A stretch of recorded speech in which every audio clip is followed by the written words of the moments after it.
The new Talk Radio 1210 WPHT.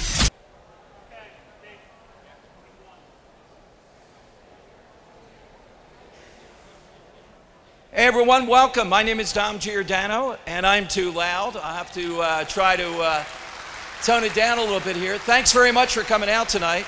Welcome to the National Constitution Center. We've been backstage with Richard Dreyfuss, and it's my duty tonight to help try to direct Mr. Dreyfuss a little bit. You can imagine how that'll go.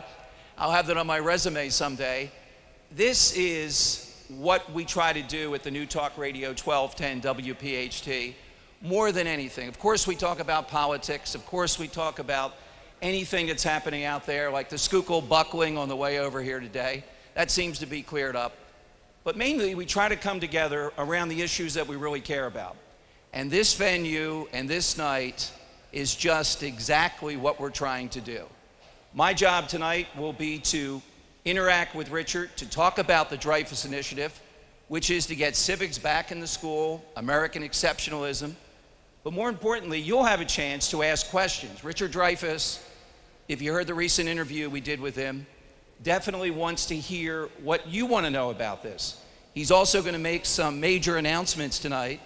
Later on in our show, that's what this is, because we're streaming on the New Talk Radio 1210, and we'll podcast this.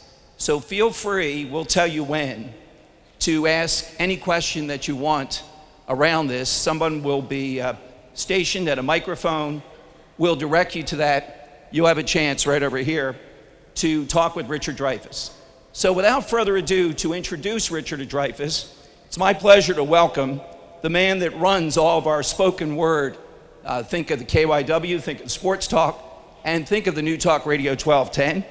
He is our Senior VP and Market Manager, Mark Rayfield.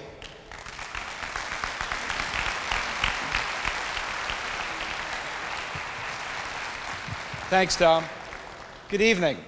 Thanks for coming out on this hot night, and welcome to the National Constitution Center.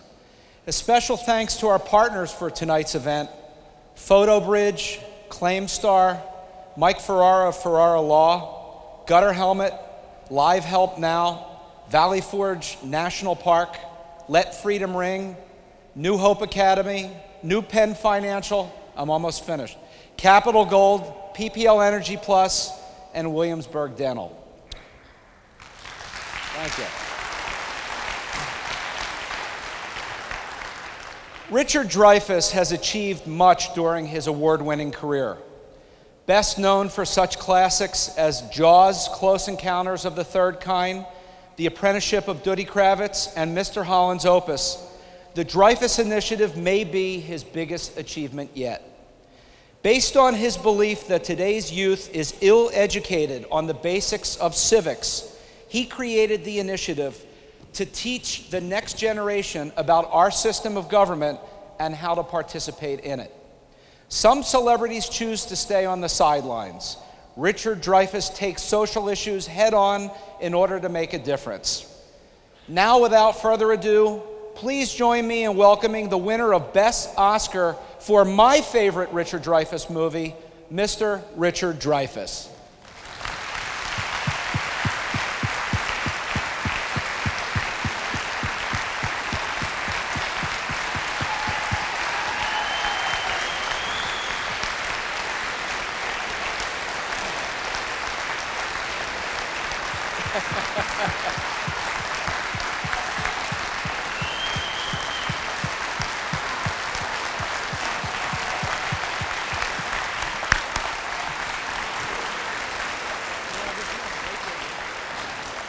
Richard Dreyfuss, everyone. Also tonight, in the spirit of what the Dreyfuss Initiative is all about, we have Richard's colleague with us, who's in the front row, and will come up now. Scott Faulkner is Executive Director of the Dreyfuss Initiative. Scott?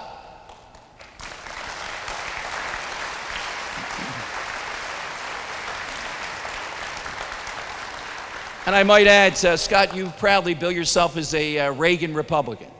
All right, just so that we have all the players said here. Well, gentlemen, why don't we take a seat and begin. Richard, maybe you can talk a little bit about, was this a road to Damascus moment? I was talking to your wife about the Dreyfuss Initiative. It seems to go back to 2005 that you had the inkling of this, and suddenly, was it a role? Was it something you looked upon? What is it that triggered this? The actual beginning of this was 2000, when the court stopped the election process. Yeah. And it seemed to me then that what they were doing was they were afraid of the chaos that might ensue, which is another way of saying they didn't trust Republican democracy. And all of my friends immediately targeted Bush as the enemy. And I said, no, we're the enemy. We're the ones who allowed this. We're the ones who have lost our outrage, our curiosity, our demand for answers, and our place within the system as the final arbiter of political power. And so it's really up to us to put a stop to it, to demand answers about it. And my friends were truly dead set on impeaching Bush or something. And at that time, I went to New York to do a show and then to London. Mm-hmm. And I was cast and then fired from the production, the London opening of The Producers. Wait a minute, Richard Dreyfuss was fired? What was the, we have to stop there at that moment. What was the problem? Well, Mel Brooks called me and asked me to do it, and I said, I don't know how to sing or dance, and he said, oh, who cares? That's how Hollywood works, huh? Kind of like politics. 6 days before the first preview audience, I was fired because I couldn't sing or dance. So, but I had a very bad weekend. And by Sunday, I was okay, and that night, I was giving a speech to Democrats abroad, and I told them that they were going to hear that night that I wasn't doing the show, and they were very generous in saying, oh, terrible, terrible, terrible. And I said, but Nathan Lane is going to replace me. And they went, who cares, who cares, which I really appreciated. But I said, I'm going to stay anyway, because I had promised myself, and I'd always wanted to have 6 months in England.